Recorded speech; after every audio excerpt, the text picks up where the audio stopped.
বাবু গাড়ি আসছে। ঋতিকা মা, ছাড়ো আমার মেয়েকে। রাহুল, এক্ষুনি তো কোনো একটা বিপদ হয়ে যেত। ও তো রাস্তার ধারে চলে যাচ্ছিল।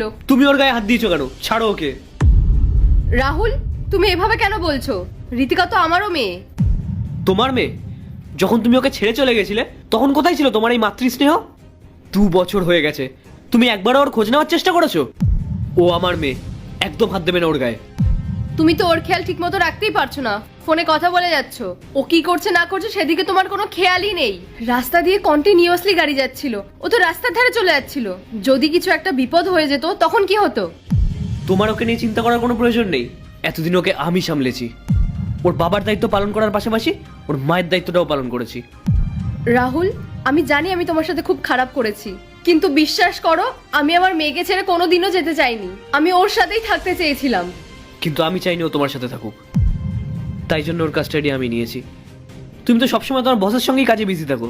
ও যদি তোমার সঙ্গে থাকতো, না তুমি ওর ঠিক মতন দেখাশোনা করতে, না ওকে ঠিক মতন খাওয়া দাওয়া করাতে, না ওর পড়াশোনার দিকে খেয়াল করতে। আর সেই কারণেই ওকে আমি আমার কাছে রেখেছি।